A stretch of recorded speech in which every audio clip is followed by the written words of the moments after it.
আচ্ছা, অলরেডি আমরা একটা চ্যাপ্টার শেষ করছি। আজকে আমরা দ্বিতীয় নম্বর চ্যাপ্টার পড়বো। চ্যাপ্টারের নাম হচ্ছে swelling of textile fibres, significance, types and importance. ঠিক আছে, গতকাল আমরা অলরেডি সয়েলিং সম্পর্কে বলছি। সয়েলিং আসলে কি? সয়েলিং শব্দের অর্থ হচ্ছে কি বলছিলাম? ফুলে যাওয়া। সয়েলিং মানে কি?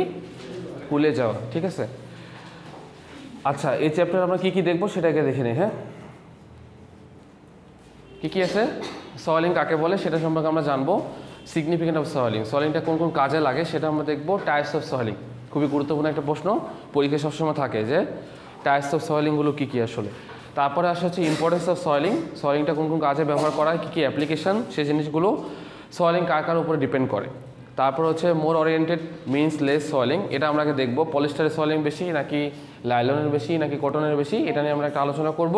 সর্বশেষে আমাদের কিছু ভ্যালু দেওয়া আছে সবগুলো ফাইবারের ক্ষেত্রে, কোনটার কোন সয়েলিং প্রপার্টিসের ভ্যালু, সেই ভ্যালুগুলো আমরা দেখার চেষ্টা করব। ঠিক আছে, এগুলো হচ্ছে তোমাদের কোর্স আউটলাইন এই চ্যাপ্টারের জন্য।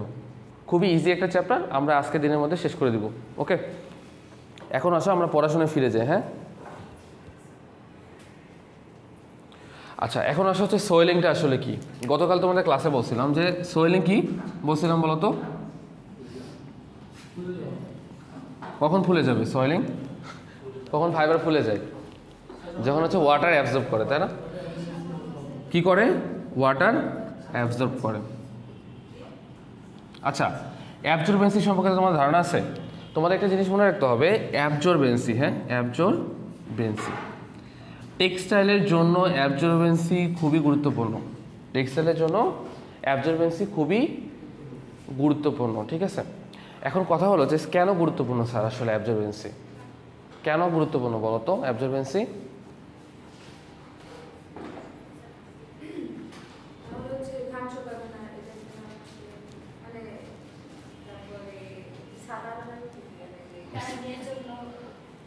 বলো বলো বলো। ডাইংয়ের জন্য, সয়েলিং নাকি? আচ্ছা হ্যাঁ, সমস্যা নেই, বলো। কমফোর্টেবলের জন্য ভালো, গুড। আচ্ছা, আর গতকালই বললাম আসলে আমার পড়াশোনা করো না ঠিকঠাক, বুঝতে পারছি, সমস্যা নেই। আচ্ছা ঠিক আছে, আমি বললাম যে অ্যাবজর্বেন্সি টেক্সটাইলের জন্য খুবই গুরুত্বপূর্ণ। কারণ হচ্ছে কি, কোনো একটা ফাইবার, কোনো একটা ফেব্রিক, কোনো একটা ইয়ার্ন কতটুকু অ্যাবজর্ব করবে, এটা যদি আমরা না জানি তাহলে কী হবে বলো তো? আমরা যখন ডাইং করবো, ডাইংয়ের অ্যাবজর্বেন্সি ভালো হবে না, ডাইংয়ের কালার ভালো আসবে না। অর্থাৎ ধরো তুমি হচ্ছে আমাকে, তোমরা হচ্ছে টার্কিশ কালার চেনো? টার্কিশ যতগুলো কালার আছে এই কালারগুলোর মধ্যে সবথেকে ক্রিটিক্যাল কালার বলা হয় টার্কিশ কালারকে। কোনটাকে বলা হয়? Turkish colour. এই কালারটা মেইনলি গ্রিন কালার। হ্যাঁ, মেইনলি কি? Green colour. এটাকে টেক্সটাইলে বলা হয় টার্কিশ কালার। সব থেকে ক্রিটিক্যাল একটা কালার, যে কালারটাকে মিলানো যায় না, কালারটাকে মিলানো যায় না। আচ্ছা, আমরা যে ড্রেসগুলো পরে আছি সবাই, এই ড্রেসগুলো কি ডাইং করা হয়েছে না, নাকি ডাইং ছাড়া এগুলো? আর যেগুলো হোয়াইট ওগুলো কি? ওগুলাতে কী ব্যবহার করা হয় জানো?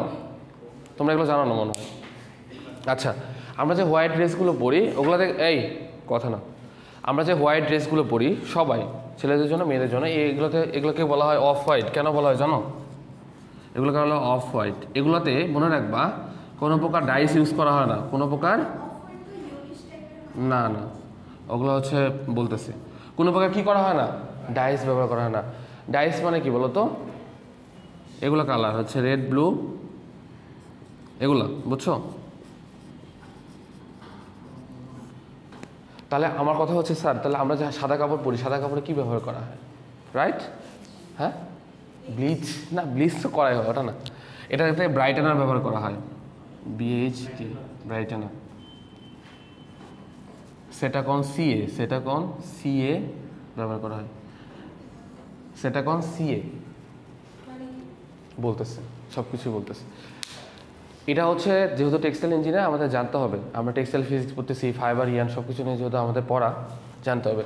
মনে রাখবা আমরা যে হোয়াইট কাপড়গুলো পরি, হোয়াইট কাপড়ে ডাইস ব্যবহার করা হয় না, সেটা ব্যবহার করা হয় একটা ব্রাইটেনার ব্যবহার করা হয়। সেই ব্রাইটেনারের নাম হচ্ছে সেটাকন CA। সবগুলো ইন্ডাস্ট্রিতে এটা ব্যবহার করা হয়। সেটাকন CA দিয়ে কী করা হয়? এটা একটা হচ্ছে ব্রাইটেনার, অর্থাৎ কাপড়টাকে সাদা করবে, জাস্ট এটাই ইউজ করা হয়। ঠিক আছে, বাকি প্রসিডিউর সব সেম, বাট সেটা এখন সিএ। বাট অন্যান্য কাপড়ের ক্ষেত্রে কী করা হয়? ডাইস ব্যবহার করা হয়। তুমি যে কোনো কালার নিবা, সব কালারের ক্ষেত্রে কী ব্যবহার করা হয়? ডাইস ব্যবহার করা হয়। এখন কথা হচ্ছে, কোনো একটা ধরো কটন একটা ফেব্রিক, কটন ফেব্রিকে অ্যাবজর্বেন্সি ভালো না, তখন কী হবে বলো তো? যখন আমরা ডাইসগুলো দিব, সেই ডাইসগুলো কাপড়ের ভিতরে প্রবেশ করবে না। যদি কাপড়ের ভিতরে প্রবেশ না করে তাহলে কালার ধরবে? ধরো তুমি একটা ইয়েলো কালারের হচ্ছে শার্ট বানাচ্ছ, অথবা পিঙ্ক কালার, পিঙ্কের মধ্যে ইয়েলো ঢুকে আছে, ভালো লাগবে? অথবা এমন হয়েছে যে পিঙ্ক কালার একটা জায়গায় যায় একটু ফাঁকা আসছে, ডাইস বা কালার ঢুকে নেই, কেন বলো তো? তার রিজনটাই হচ্ছে অ্যাবজর্বেন্সি ভালো না। তাহলে আমাদের অ্যাবজর্বেন্সি টেস্ট করতে হবে না? অ্যাবজর্বেন্সি কয়ভাবে টেস্ট করা হয়? 3 ভাবে টেস্ট করা হয়। কয়ভাবে? 3 ভাবে। একটা হচ্ছে লেখো, অ্যাবজর্বেন্সি কয়ভাবে টেস্ট করা হয়? 3 ভাবে। এগুলো কিন্তু স্লাইডে নাই, হ্যাঁ। একটা হচ্ছে ড্রপ টেস্ট, একটা হচ্ছে স্পট টেস্ট, আর একটা হচ্ছে কলাম টেস্ট, আর একটা হচ্ছে কলাম টেস্ট। না বুঝতে পারলে তখনই আমাকে জিজ্ঞাসা করবা, কোনো ভয় পাওয়ার কোনো কারণ নাই, আমি বারবার বোঝাবো, কোনো সমস্যা নেই। ওকে, সো বি কমফোর্টেবল। আমরা ক্লাসে যত কোশ্চিন করতে পারো, কোনো সমস্যা নেই। আর হাসাহাসি করবে না, এখানে শিখতে আসতো, ভুল হইতে পারে, তুমি শিখবা। অ্যাবজর্বেন্সি কয়ভাবে টেস্ট করা হয়? 3 ভাবে। একটা হচ্ছে ড্রপ টেস্ট, একটা হচ্ছে স্পট টেস্ট এবং কলাম টেস্ট। কেন অ্যাবজর্বেন্সি গুরুত্বপূর্ণ সেই জিনিসটা কিন্তু আমরা পড়তেছি এখন। ওকে, তাহলে এখন স্যার, এখন তুমি আমাকে বলতে পারো ড্রপ টেস্ট কীভাবে করা হয়?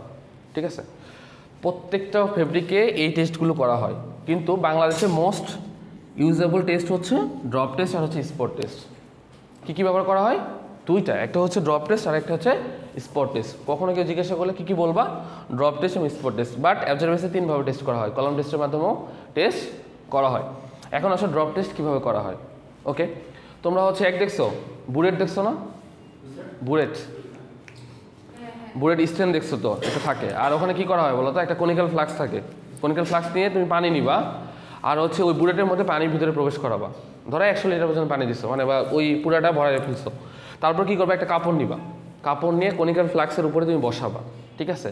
আর হচ্ছে আরেকটা কী করবা? ঘড়ি ধরবা, ওয়াচ, যেটাতে হচ্ছে তুমি কাউন্ট করবা। হ্যাঁ, কি করবা? কাউন্ট করবা। ধরো কাপড়ের উপরে 1 ফোঁটা পানি কি করবা? ফেলাবা। ফেলার পর দেখবা সেই পানিটা কত সেকেন্ড সময় লাগতেছে অ্যাবজর্ব করতে, কত সেকেন্ড সময় লাগতেছে অ্যাবজর্বেন্সি নিতে। কারণ আরেকটা জিনিস তোমাদের মাথায় এখন আসতে পারে, যেটা বললো ও কালার, গ্রে কালারের কাপড় চেনো না? গ্রে কালার কাপড়ই কিন্তু ডাইং করা হয়। গ্রে কালার কাপড় কিন্তু ডাইং করা হয়। এখন কথা হচ্ছে, গ্রে কালারের অ্যাবজর্বেন্সি ভালো নাকি স্কারিং ব্লিচিং করার পরে অ্যাবজর্বেন্সি ভালো হবে? আচ্ছা, গ্রে কালার একটা হচ্ছে কালার, এটা ইউলিশ টাইপের কালার। এখানে কি ইউলিশ টাইপের কালার, এটা হচ্ছে ইউলিশ টাইপের কালার। হ্যাঁ, এটা কি কালার? ইউলিশ টাইপের কালার। এখন এই কালারটাকে আমি কি করি? ডাইং করি না? এই ডাইং করার আগে 2টা প্রসেস আছে, একটা হচ্ছে স্কাউরিং আর একটা হচ্ছে ব্লিচিং। হ্যাঁ, কি করা হয়? ব্লিচিং। বলো, স্কাউরিং ব্লিচিং। এখন আমাকে বলা যায় স্কাউরিং কি ব্লিচিং কি, তাই না? স্কাউরিং কেন করা হয়? এই যে কাপড়ের মধ্যে যে গ্রে কালারের যে ফেব্রিকটা আছে, এই গ্রে কালার ফেব্রিকের মধ্যে যে ন্যাচারাল যে ইম্পিউরিটিসগুলো থাকে, কি থাকে? ন্যাচারাল ইম্পিউরিটিসগুলো থাকে। সেই ন্যাচারাল ইম্পিউরিটিস থাকতে পারে, সেটা কি কি হতে পারে? অয়েল, ফ্যাট এবং ওয়াক্স। এগুলো কি করে? স্কাউরিংয়ের মাধ্যমে দূর করা হয়। এটার জন্য কি কেমিক্যাল ব্যবহার করা হয়? সেটা হচ্ছে সোডিয়াম হাইড্রোক্সাইড। ক্লিয়ার? তারপর আসে হচ্ছে ব্লিচ। ব্লিচ কেন করা হয়? ব্লিচ করার উদ্দেশ্য হচ্ছে কি বলতো? সাদা করানোর জন্য, উজ্জ্বল করা। ব্যবহার করা হয় হাইড্রোজেন পারঅক্সাইড। যখন স্কাউরিং ব্লিচ করব, সে কাপড়ের ক্ষেত্রে কি হবে? ইম্পিউরিটিসের পরিমাণ কমে যাবে। তখন আমার কি? তখন অ্যাবজর্বেন্সিটা ভালো হবে। তখন ডাইসগুলো, কারণ কি বলতো? যখন তোমার ওয়েল ফ্যাট এবং ওয়াক্স ইম্পিউরিটিস বেশি থাকবে, তখন কাপড়ের গায়ে আর রং লাগবে না। এই জন্য ডাইংয়ের শুরুতে গ্রে কালার যে কাপড়গুলো থাকে, সে কাপড়গুলোকে স্কারিং এবং ব্লিচিং করা হয়। ক্লিয়ার? এখন যদি কেউ তোমাদের বলে যে গ্রে কাপড়ে অ্যাবজর্বেন্সি ভালো নাকি স্কারিং ব্লিচ করার পরে কাপড়ের অ্যাবজর্বেন্সি ভালো, উত্তর হচ্ছে স্কারিং ব্লিচ করার পরে অ্যাবজর্বেন্সি ভালো। ডান? কোনো কনফিউশন আছে? তাহলে আমাকে এখন বললাম যে ড্রপ টেস্ট কীভাবে করা হয়। তাহলে ড্রপ টেস্ট কীভাবে করা হয়? একটা বুলেট নিব, বুলেটের মধ্যে একটা পানি নিব, একটা কনিক্যাল ফ্লাক্স নিব। কনিক্যাল ফ্লাক্স নিয়ে কাপড়টা সুন্দর করে কি করব? বসাবো। বসানোর পরে 1 ফোঁটা করে কাপড়ের উপর পানি ফেলবো, 1 ফোঁটা ফেলানোর পর সরাই দেবো, সরাই দেওয়ার পর দেখবা যে এই পানিটা কত সেকেন্ডে অ্যাবজর্ব করবে। ঠিক আছে, সেটা হচ্ছে তোমাকে আমি বলি 0.3 থেকে 0.7 সেকেন্ড এর মধ্যে যদি হয় সেই কাপড়ের অ্যাবজর্বেন্সি ভালো। এটা হচ্ছে স্ট্যান্ডার্ড। কি বললাম? হ্যাঁ, ড্রপ টেস্টের জন্য 0.3 থেকে 0.7 এর মধ্যে যদি ওই যে ফোঁটাটা তুমি যে একটা ফোঁটা ফেলালা কাপড়ের উপরে, ওটা কত সেকেন্ডে অ্যাবজর্ব করবে, সেটা যদি 0.3 থেকে 0.7 এর মধ্যে হয় তাহলে অ্যাবজর্বেন্সি সেটা ভালো। দীপ্র বুঝছো? বুঝে গেছে সবার? স্টপ, হ্যাঁ হয়ে যাবে। তুমি দেয়া মাত্র যে কাপড়ে অ্যাবজর্বেন্সি ভালো, তুমি একদিন টেস্ট করে তোমাদের দেখাবো নি, দেয়া মাত্র পানি চলে যাবে। কি বল? স্কাউটিং ব্লিচ করার পরে কিন্তু তুমি এই গ্রে কালারে দিয়ে রাখো কাপড়ে, ওটা তুমি সারাদিন ওই ফোটাই থাকবে, ওটা আর যাইতেছে না, সারাদিন স্টপার চালু করে রাখো, এটা অনেক টাইম লাগে। বুঝছো? এই জন্য প্রত্যেকটা কাপড়ের টেস্ট করে নেওয়া হয়। এখন বলতে পারো টেস্ট কেন করা হয়?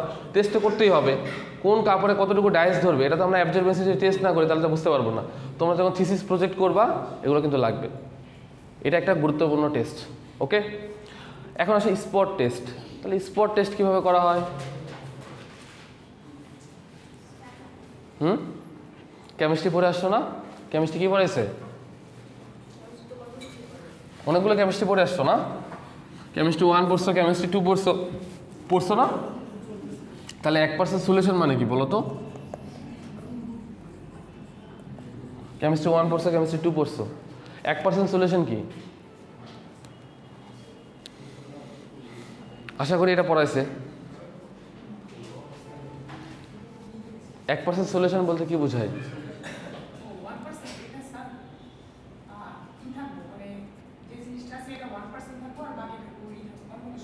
সেটা বলো কি কি সেটা বলো। কি পানি থাকবে? কতটুকু থাকবে বলো? 99% পানি। হইল এটা?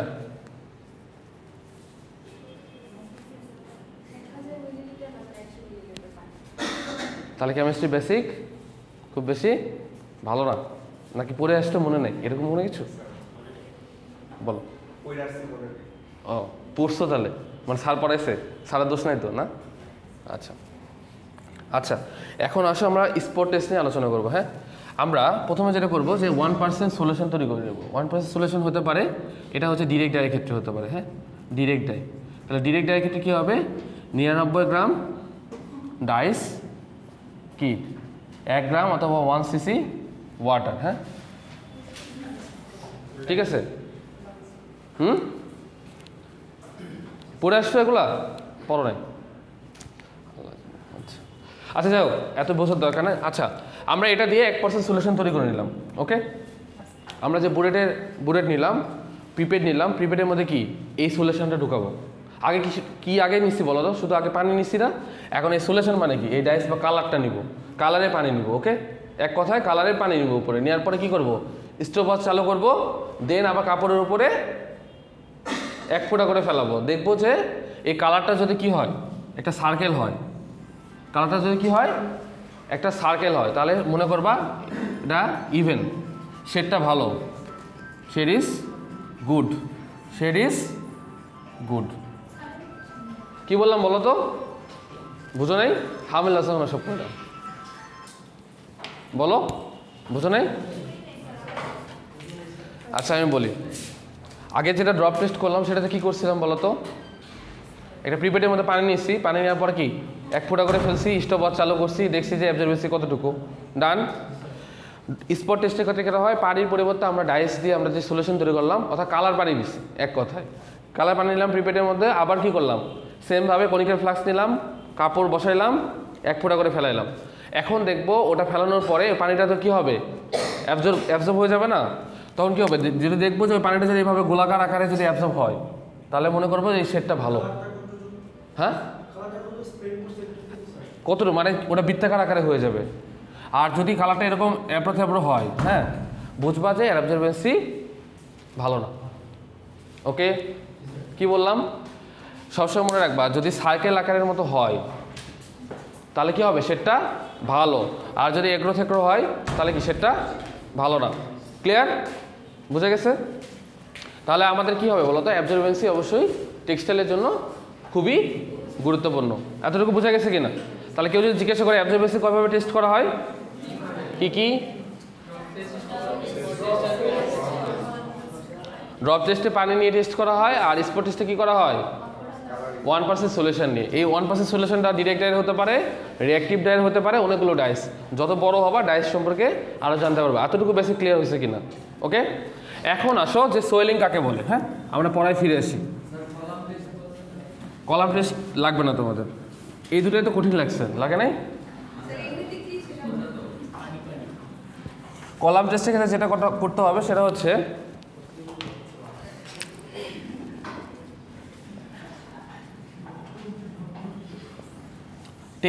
টেন সেন্টিমিটার ইন্টু 4 সেন্টিমিটার করে কাপড় কাটে নিতে হবে।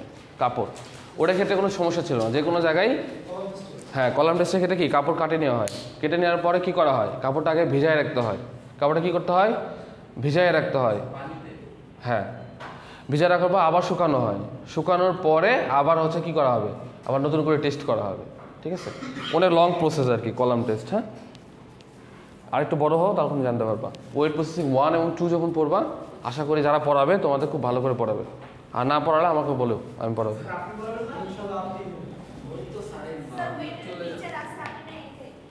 আছে, আরও আছে, ম্যাডাম আছে তোমাদের।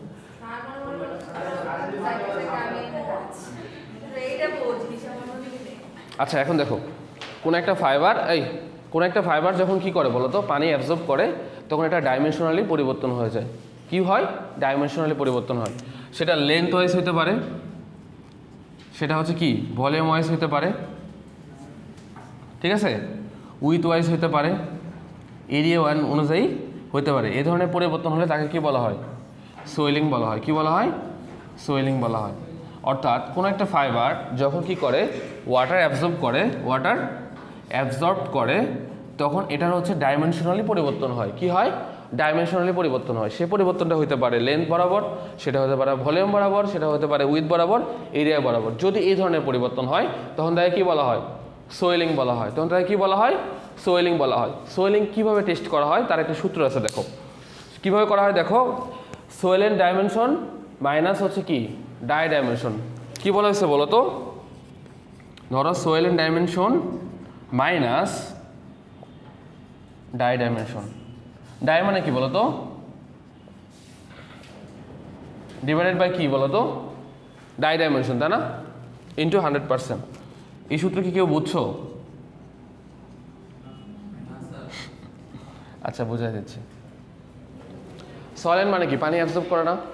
পানি অ্যাবজর্ব করলে কি হয়ে যাবে? সেটা ভিজে যাবে। তাহলে ভিজা অবস্থায় কতটুকু ডাইমেনশনের পরিবর্তন হলো, এটা শুকানোর পরে কতটুকু পরিবর্তন হলো, ডিভাইডেড বাই শুকানোর কতটুকু পরিবর্তন ইন্টু 100%। এটাকে বলা হয় সয়েলিং। বোঝো নাই? সয়েলিং মানে কি? ও তো পানি অ্যাবজর্ব করবে। পানি অ্যাবজর্ব করা মানে কি? ভিজে যাওয়া না? তাহলে ভিজা অবস্থায় কতটুকু ডাইমেনশনের পরিবর্তন হয়েছে, এটা শুকানোর পর কতটুকু পরিবর্তন হয়েছে, এটা যে পার্থক্য সেটাকে বলা হয় সোয়েলিং। তাহলে আমি কীভাবে বের করবো? সোয়েলেন ডাইমেনশন কতটুকু minus dry dimension divided by dry dimension into 100%। Math আসতে পারে এরকম একটা ম্যাথ। কি বলো তো? ধরো যেমন দেওয়া আছে, ধরো সোয়েলেন ডাইমেনশন এভাবে দেওয়া আছে, অনেক কথা থাকবে। সোয়েলেন ডাইমেনশন 20 সেমি। আচ্ছা, শুকানোর পরে কমে যাবে নাকি বাড়বে বলো তো? কোন একটা কাপড় ভিজা অবস্থায় ওজন বেশি নাকি শুকানো অবস্থায় ওজন বেশি? তাহলে মনে রাখবা যে ভ্যালুটা কম, তাহলে হচ্ছে ডাই ডাইমেনশন ধরো দেওয়া আছে হচ্ছে 10 সেমি। আমাকে এখন বলা হলো যে টোটাল সোয়েলিংটা কত সেটা বের করতে বলা হলো। জাস্ট আমি এক্সাম্পল দিলাম একটা, পারবা না? সবসময় মনে রাখবা যে ভ্যালুটা কম সেটাই হচ্ছে ডাই ডাইমেনশন। হ্যাঁ, শুকানোর পরে তো ওজন সবসময় কমে যায়, সেটাকে বলা হয় ডাই বা শুষ্ক বলা হয়। ক্লিয়ার? তাহলে সোয়েলিংটা তোমরা কীভাবে বের করবা? Swollen dimension minus dry dimension divided by dry dimension into 100%। বুঝে গেছে তো? ক্লিয়ার? কোনো কি বলো, আমাকে বলো, কিছু একটু বুঝতেছো না বলো? হ্যাঁ, এখানে আমি লিখছি এই জন্য, তোমার তো বললামই এটা তো লেখা এই জন্য। তাহলে কি ডাই ডাইমেনশন ইন্টু 100%। ক্লিয়ার? বুঝে গেছে? ওকে। তারপর আসো, তাহলে এখন হচ্ছে swelling of textile fibre. Okay, significant of swelling. গতকাল তোমাদের একটা কথা বলছিলাম, একটা এক্সাম্পল দিছিলাম, এটা হচ্ছে সিগনিফিকেন্ট। সিগনিফিকেন্টে কি বলছিলাম, যে ওয়াটারপ্রুফ ফেব্রিক যেগুলো, সেগুলো হচ্ছে কি, একটা হচ্ছে ধরো হচ্ছে কি বলো তো, আমব্রেলা, ছাতা, অথবা কি বলো, আরেকটা এক্সাম্পল দিছিলাম তোমাদের, রেইনকোট। এগুলোর ক্ষেত্রে কি হয়, গতকাল বললাম না তোমাদের, একটা এক্সাম্পল বলো, তাহলে হয়ে যাবে সিগনিফিকেন্টটা। বলো।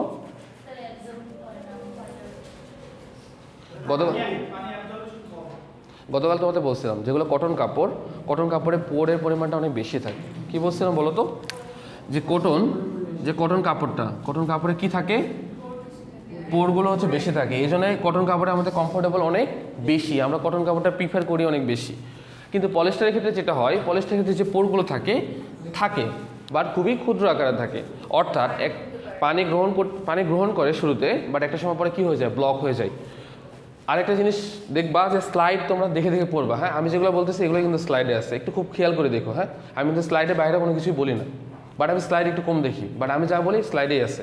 দেখো এখানে একটা কথা আছে, ব্লক হয়ে যায় একটা সময়। হ্যাঁ, কি হয়ে যাবে, ব্লক হয়ে যাবে। যদি ব্লক হয়ে যায় তখন আর পানি কি হয় না, ভিতরে প্রবেশ করতে পারে না। এই জন্য আমরা যখন রেইনকোটগুলো পরি, ইভেন হচ্ছে কি হয় বলো তো, রেইনকোটে যখন পানি ঢোকে, পানিগুলো নিচে পড়ে যায়, এটা তখন কি হয়, এই ফেব্রিকগুলো ওয়াটারপ্রুফ ফেব্রিক শো করে, তখন হচ্ছে ওয়াটারপ্রুফ ফেব্রিক শো করে। তাহলে অবশ্যই আমাদের কি দরকার বলো তো, সয়েলিং দরকার, তাই না? সয়েলিং যদি প্রপার্টি শো না করে, তাহলে আমরা কি, রেইনকোট আর ছাতা তুমি যেটা ধরো না কেন, গায়ে তোমার পানি পড়বেই। তাহলে গায়ে যেন পানি না পড়ে, এই জন্য টেক্সটাইলের যতগুলো ফাইবার আছে সবগুলো ফাইবার সয়েলিং প্রপার্টিস মেনটেন করে চলে। ক্লিয়ার? দেখো বলা আছে খুব সুন্দর করে। হ্যাঁ, ও আরেকটা জিনিস বলা আছে, শিঙ্কেজ। শিঙ্কেজ মানে বোঝো, এখানে একটা ওয়ার্ড আছে শিঙ্কেজ। শিঙ্কেজ কি, শিঙ্কেজ মানে হচ্ছে কুচকায় যাওয়া। বাংলা ভাষায় কি বলা হয়, কুচকায় যাওয়া। শিঙ্কেজের আরেকটা নাম আছে, সেটা হচ্ছে ক্রিজ। কি আছে, ক্রিজ। আরও একটা নাম আছে শিঙ্কেজের, সেটা হচ্ছে রেসিডুয়াল শিঙ্কেজ। রেসিডুয়াল শিঙ্কেজ। এটা কিন্তু জানা দরকার। শিঙ্কেজ আসলে কি, শিঙ্কেজ মানে হচ্ছে, শিঙ্কেজ কোন কাপড়ে বেশি হয় কি বলতে পারো? কটন কাপড়ে সবচেয়ে বেশি শিঙ্কেজ হয়, এটা তো কমন। এই জন্য কটন কাপড় আমাদের কি করা হয়, আয়রন করতে হয় সবসময়। বাট পলিস্টার কাপড়ে আরেকটা সুবিধা আছে। কি সুবিধা বলো তো, আয়রন করতে হয় না। কাপড়টা তুমি যদি ওয়াশ করো, ওয়াশ করার পরে তুমি কিন্তু পরতে পারবা। বাট কটন কাপড় একদিন পরও কোচকায় যাবে, রাইট? এই জন্য তাহলে এটার একটা পার্মানেন্ট সলিউশন দরকার না, যে কটন কাপড়ে তাহলে বারবার আয়রন করতে হয়। আয়রন, একটা শার্ট আয়রন করতে 10 টাকা লাগে কিনা, ছেলেরা জানো যারা ব্যাচেলার। তাহলে এটা পার্মানেন্ট সলিউশনটা আসলে কি, রাইট? কি সলিউশন এটার জন্য একটু জানো, যে সলিউশনটা কি করা হয়? ওর কনসেপ্ট কিন্তু অনেক দারুণ, ভালো ভালো কনসেপ্ট, কিন্তু ভুলভাল কনসেপ্ট আর কি, ঠিক আছে? আচ্ছা বলি, যা এতটুকু মনে রাখলে হবে, এই যে কটন কাপড়ে এত পরিমাণ শিঙ্কেজ পড়ে, এই শিঙ্কেজ দূর করার জন্য একটা প্রসেস অবলম্বন করা হয়। সেই প্রসেসটার নাম হচ্ছে ইজি কেয়ার ফিনিশ। কি করা হয়, easy care finish. Easy care finish.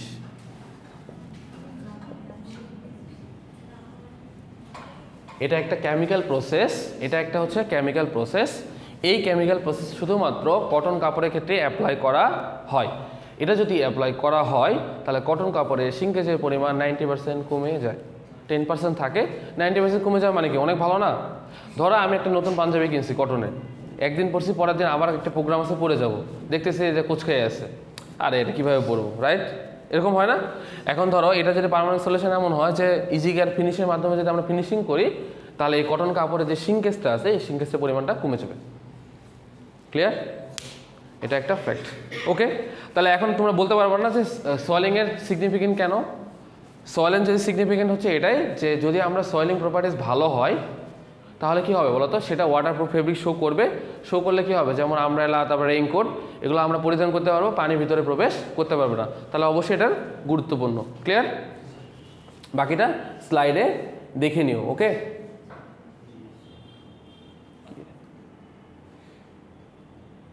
আচ্ছা এখন আসো টাইপস অফ সয়েলিং। এটা একটু খাতায় তোলো। হ্যাঁ, এটা খুব ইজি। একবারে আমরা দেখে ফেলবো। তাহলে সয়েলিং কয় ধরনের হয়? 4 ধরনের হয়। সয়েলিং কয় ধরনের হয়? 4 ধরনের হয়। টাইপস অফ সয়েলিং, হ্যাঁ, টাইপস অফ সয়েলিং পরীক্ষা থাকবে, হ্যাঁ, পরীক্ষায় থাকবে টাইপস অফ সয়েলিং, মিড পরীক্ষায় টাইপস অফ সয়েলিং। সয়েলিং কয় ধরনের? 4 ধরনের। প্রথমটা হচ্ছে ট্রান্সভার্স ডায়াল সয়েলিং। কি 1 নম্বরটা? ট্রান্সভার্স ডায়াল সয়েলিং, তারপর কি আছে বলো তো? ট্রান্সভার্স এরিয়া সয়েলিং, আরেকটা কি আছে? ট্রান্সভার্স এক্সিয়াল সয়েলিং আর ভলিউম সয়েলিং, তাই না? এক্সিয়াল সয়েলিং, তারপর হচ্ছে 4 নম্বরটা হচ্ছে সমস্যা নেই, ভলিউম সয়েলিং। ওকে, ঠিক আছে। তাহলে কয় ধরনের সয়েলিং হয়? 4 ধরনের। একটা হচ্ছে transverse dial সয়েলিং, area সয়েলিং, axial swelling এবং ভলিউম সয়েলিং, ঠিক আছে। এই হচ্ছে 4 ধরনের হয়। এই 4 ধরনের ব্যাখ্যা আসবে। তোমরা প্রথম একটা ব্যাখ্যা দেখলে আমরা বুঝতে পারবো। ডায়াল সয়েলিং মানে কি? তোমরা হচ্ছে ডি মানে তো ছিল, তাই না? ডেল ডি বাই হচ্ছে ডি দিয়ে আছে, একটা সূত্র দিয়ে আছে, দেখো ডেল ডি বাই কি দিয়ে আছে? ডি। ডি মানে হচ্ছে ডায়ামিটার, ডি মানে হচ্ছে কি? ডায়ামিটার। ইনিশিয়াল অবস্থায় কতটুকু ডায়ামিটার ছিল? তাহলে একটু আগে আমরা সংজ্ঞায় পড়ে আসছি, যখন কোনো একটা ফাইবার পানি অ্যাবজর্ব করবে তখন তার কি হবে? ডাইমেনশনালি পরিবর্তন হবে। একটু আগে পড়ে আসছি না, ডাইমেনশনালি পরিবর্তন হয়ে যাবে। তাহলে ইনিশিয়াল অবস্থায় কতটুকু ডায়া ছিল, পানি গ্রহণ করার পরে কতটুকু পরিবর্তন হলো, সেটাকেই বলা হয় ট্রান্সভার্স ডায়াল সয়েলিং। খুব সুন্দর করে এখানে দিয়ে আসছে, দেখো ডি মানে হচ্ছে অরিজিনাল ডায়ামিটার অফ ফাইবার, আর ডেল ডি মানে increase diameter of swell and fibre. অর্থাৎ শুরুতে একটা ডায়া ছিল, পানি যখন গ্রহণ করবে কতটুকু এর ডায়ামিটারে পরিবর্তন হলো, সেটাকেই বলা হয় ট্রান্সভার্স ডায়াল সয়েলিং। ক্লিয়ার? পারা যাবে না? এটা কিন্তু লিখে দিতে হবে। তারপরে তাহলে এভাবে তাহলে কোনটা হবে তারপরে বলো তো? তাহলে এরিয়া সয়েলিং এর ক্ষেত্রে কী হবে? তাহলে ডেল এ বাই এ মানে ইনিশিয়াল অবস্থায় কতটুকু এরিয়াতে ছিল ডায়ামিটার, সয়েলিং হওয়ার পরে এরিয়ার কতটুকু পরিবর্তন হলো, সেটাকে বলা হয় কি? Transverse area সয়েলিং। ইজি কিনা? তারপরে দেখো কি দেখছে? এক্সিয়াল সয়েলিং। তাহলে কি? ডেল এল বাই এল। এল মানে কি? লেন্থ। শুরুতে কতটুকু লেন্থ ছিল, সয়েলিং হওয়ার পরে লেন্থের কতটুকু পরিবর্তন হলো, সেটাকে বলা হয় ডেল এল। তাহলে ডেল এল বাই এল। তাহলে ভলিউমের ক্ষেত্রে কী হবে? Del V by V. তাহলে ইনিশিয়াল অবস্থায় কতটুকু ভলিউম ছিল, সয়েলিং হওয়ার পর কতটুকু ভলিউমের পরিবর্তন হলো, সেটাকে বলা হয় ভলিউম সয়েলিং। তাহলে 4 ধরনের সয়েলিং হয়, আমরা একটু আগে দেখলাম। একটা হচ্ছে transverse dial swelling, transverse area swelling, transverse axial swelling এবং ট্রান্সভার্স ভলিউম সয়েলিং। শুরুতে ট্রান্সভার্স ডায়াল সয়েলিং মানে কি? ডেল ডি বাই হচ্ছে ডি, তারপর হচ্ছে এরিয়া সয়েলিং হচ্ছে del A by A, axial swelling হচ্ছে ডেল এল বাই এল, আর ভলিউম সয়েলিং হচ্ছে ডেল ভি বাই ভি। পরীক্ষা পারা যাবে? সুন্দর মতো এভাবে ব্যাখ্যা দিতে হবে, হ্যাঁ, 4 প্রকার এভাবে লিখে দিতে হবে যে ইনিশিয়াল অবস্থায় লেন্থ এত, সয়েলিং হওয়ার পর লেন্থে কতটুকু পরিবর্তন হচ্ছে, এভাবে কথাই লিখে দিতে হবে। 5 মার্কসের জন্য পরীক্ষা থাকবে, বলেই দিলাম কোশ্চিন, হ্যাঁ। ক্লিয়ার? পারা যাবে? ওকে, আমার এটা তো কাজ করতেছে।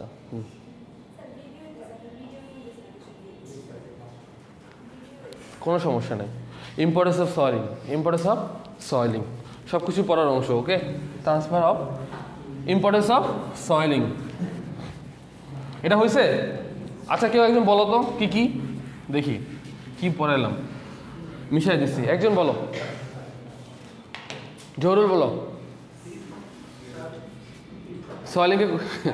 সয়েলিংকে কয় ভাগে ভাগ করা হয় বলো? হ্যাঁ বলো। 4 ভাগে। কি কি? একটা বলো। ডায়াল সয়েলিং কি? এটা সূত্রটা কি হবে এটার? বলো। Del D by T. আচ্ছা, শুভ বলো পরেরটা, আরেকটা বলো।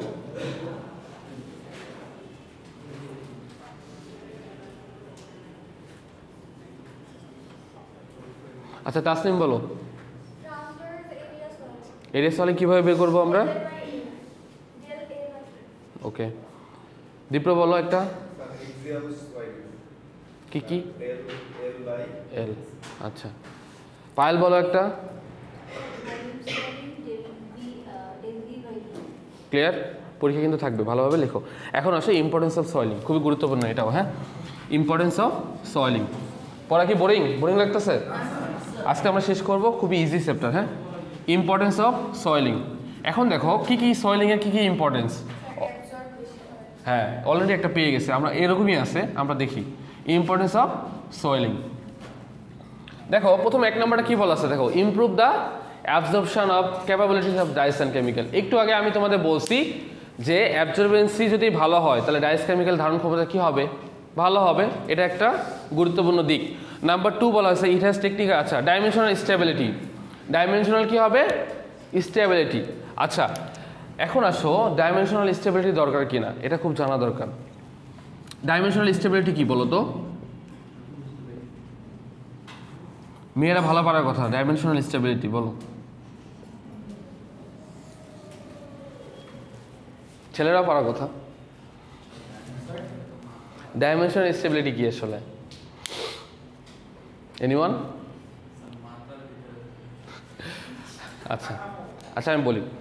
আচ্ছা আমরা যখন হচ্ছে কাপড় সেলাই করতে যাই, রাইট, কাপড় তো আমরা সেলাই করি না সবাই কম বেশি, কাপড় যখন সেলাই করতে যাই আমরা হচ্ছে কি করি বলো তো, ধরো লেন্থ এবং উইথ, হ্যাঁ ঠিক থাকে কি না, ঠিক থাকে? আচ্ছা তোমরা ল্যাকড়া কাপড় চেনো, লাইক্রা বলা হয়,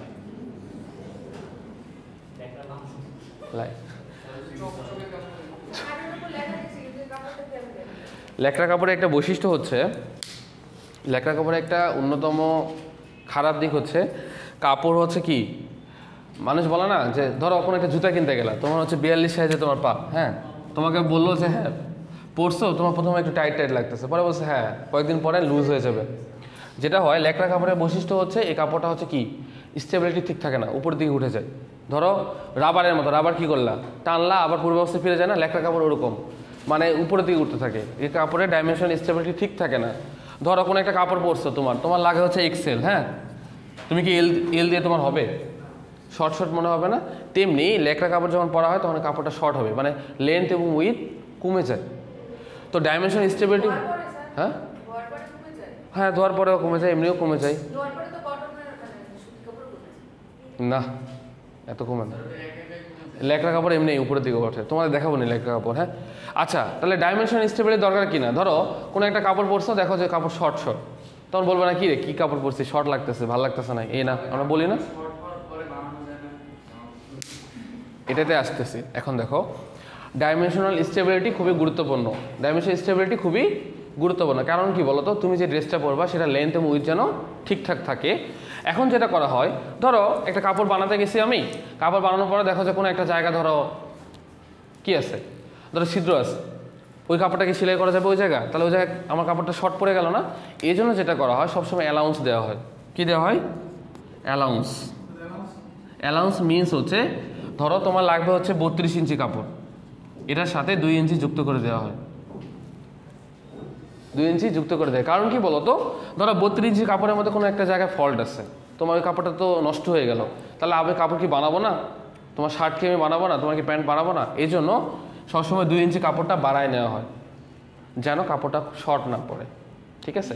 এই জন্য ডাইমেনশনাল স্টেবিলিটি খুবই গুরুত্বপূর্ণ। ধরো অ্যাবজর্বেন্সি যখন ভালো হবে, ডাইস কেমিক্যাল যখন প্রপারভাবে চারিদিকে ছড়ায় পড়বে, কাপড়টার কী হবে, ডাইমেনশনাল স্টেবিলিটি ঠিকঠাক থাকবে, ঠিক আছে?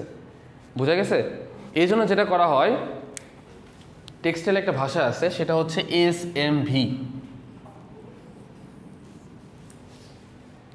কি বলা হয়, একটা টেক্সটাইলের ভাষা আছে, SMV মানে কি? লেখো, খাতায় লেখো। SMV মানে হচ্ছে, SMV মিনস হচ্ছে standard minute value, standard minute standard minute হচ্ছে standard minute value, standard value minute value. এখন এটা কিভাবে বের করে স্যার? এটা বের করার সূত্র হচ্ছে বেসিক টাইম প্লাস অ্যালাউন্স।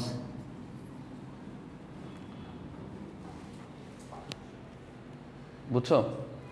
এখন আমাকে বলতে পারেন যে স্যার এটা কই প্রয়োগ করা হয়? আমরা যখন টেক্সটাইলে চাকরি করব, যখন কেউ যদি আইতে চাকরি করে, আই মানে হচ্ছে ইন্ডাস্ট্রিয়াল ইঞ্জিনিয়ারিং, তোমার প্রতিটা লাইনে তোমাকে দাঁড়ায় থাকতে হবে। লাইনে দাঁড়ায় থাকতে সকালবেলা তোমার কাজ হবে একটা লাইনে 1 ঘন্টায় তোমাকে বলা হবে 60 পিস, তোমার হচ্ছে মনে করো টি-শার্ট তুমি বানাচ্ছ, তুমি তো আর বানাবো না, যারা সেলাই করবে আর কি, 60 পিস কাপড় তোমাকে বানিয়ে দিতে হবে, রাইট? এখন যারা অপারেটর যারা কাজ করে, ধরো ও কাজ করতেছে, মানে 1 ঘন্টার মধ্যে 60 পিস দিতে হবে, ওর ফোন আসতে পারে না, ওর ওয়াশরুমে যাইতে হবে না, তাহলে কি টাইম ওর লাগবে না? 1 ঘন্টার মধ্যে কি 60 পিস দিতে পারবে? দেওয়া হয় না। এই জন্য যখন আমার প্রতিদিনের প্রোডাকশনের ক্যালকুলেশন করা হয়, এই যে বেসিক টাইম ধরো 1 ঘন্টা লাগে, এই 1 ঘন্টার সাথে ধরো ওর ফোন আসবে, ওই ওয়াশরুমে যাবে, এই জন্য অ্যালাউন্স হিসেবে কিছু টাইম এক্সট্রা যুক্ত করা হয়। এই জন্য কোনো প্রকার যেন প্রোডাকশনের হ্যাম্পার না হয়, এই জন্য এসএমবিরা সবসময় ক্যালকুলেশন করে নেওয়া হয় টেক্সটাইলের জন্য। ক্লিয়ার? বুঝে গেছে? পারবা কেউ জিজ্ঞাসা করলে? এসএমবি মানে কি? স্ট্যান্ডার্ড মিনিট ভ্যালু, অর্থাৎ প্রতি মিনিটের টেক্সটাইলের প্রতি মিনিটেরই গুরুত্ব আছে টেক্সটাইল ইন্ডাস্ট্রিতে। তোমাকে কাজ করায়, তোমাকে যে টাকা দিবে প্রতিটা মিনিট তোমাকে ইউজ করবে ওনারা। ওকে, 1 মিনিট বসে থাকার কোনো সুযোগ নেই। হ্যাঁ না, ওটা একটা সেক্টর তোমার ইন্ডাস্ট্রিয়াল ইঞ্জিনিয়ারিং, ওর কাজই হচ্ছে তোমাকে লাইনে ঘন্টার পর, তুমি এক্সিকিউটিভ হলেও তোমাকে দাঁড়ায় থাকতে হবে। ডেস্ক জব না আসলে, ওটা খুব কঠিন আর কি। হ্যাঁ, বাকিগুলো ডেস্ক, বাট আইতে কোনো ডেস্ক জব না। আইতে তোমাকে ঘন্টার পর ঘন্টা দাঁড়ায় থাকতে হবে। কারণ কি, তুমি হচ্ছে তোমার আন্ডারে এই লাইনটা ধরো 1 2 3 4টা লাইন, এই লাইনে তোমাকে 1 ঘন্টায় তোমার হচ্ছে 60 পিস কাপড় তোমাকে বানায় দিতে হবে। তুমি যে না দাও, এটার জন্য তোমার কথা শুনতে হবে। সো তোমার কাজ হচ্ছে যারা অপারেটর কাজ করবে এগুলোকে হচ্ছে কন্ট্রোল করা। তুমি যদি লাইনে দাঁড়ায় না থাকো, তুমি যদি বসে থাকো, ওরা তো কাজ করবে না। 60 পিসের জায়গায় যদি 40 পিস হয়, তোমার খবর আছে, তোমার চাকরি শেষ। ক্লিয়ার? ওকে, তাহলে কি বললাম বলো তো? তাহলে হচ্ছে ডাইমেনশনাল স্টেবিলিটির ক্ষেত্রে খুব গুরুত্বপূর্ণ সয়েলিং প্রপার্টিস। 3 নাম্বারটা হচ্ছে দেখো ব্লক হয়ে যায়, তাহলে এটা কি শো করে? ওয়াটারপ্রুফ ফেব্রিক শো করে। দেখো দিয়ে আসছে, দেখো ওকে, শো প্রুফ ফেব্রিক। তারপর দিয়ে আসছে দেখো improve fastness of died materials. অর্থাৎ ফাস্টনেস মানে কি আসলে জানো?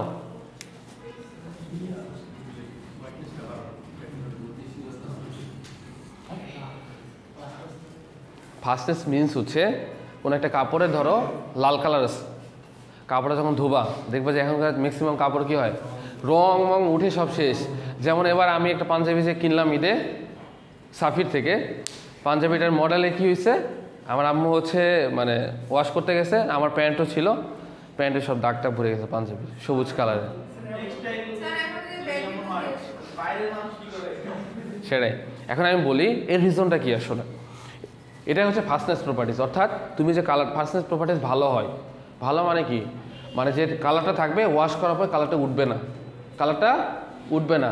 এখন কালারটা হ্যাঁ টেকসই হবে। তাহলে কালারটা কেন উঠে গেল? কি ডাই ব্যবহার করা হয়েছে? এটা ডাইরেক্ট ডাই, ডাইরেক্ট না ডিরেক্ট ডাই বলা হয়, ডাইরেক্ট না। আচ্ছা টেক্সটাইলের ভাষায় এটা ডিরেক্ট ডাই, এটা কি বলা হয়? Direct die. হ্যাঁ ডিরেক্ট ডাই, ডিরেক্ট ডাইয়ের মনে রাখবা, ডিরেক্ট ডাইয়ের ওয়াশ ফাস্টনেস সব থেকে খারাপ, সব থেকে খারাপ, সব থেকে খারাপ। ডিরেক্ট ডাইতে যদি কোনো কিছু তৈরি করা হয়, সে কাপড়টা নষ্ট হয়ে যাবে, কালার উঠে যাবে। তো মনে, যেমন গামছা, আমরা গামছা ইউজ করি না, তোয়ালা ইউজ করি বা গামছাগুলোতে ডিরেক্ট ডাই ব্যবহার করা হয়, এই জন্য যত তুমি ধোবা তত রং উঠেছে। ওকে, তাহলে আমার কথা হচ্ছে স্যার কি বেশি ব্যবহার করা হয়? এটা এখন ব্যবহার করা হয় না, ইন্ডাস্ট্রিতে রিঅ্যাক্টিভ ডাই ব্যবহার করা হয়। বলো।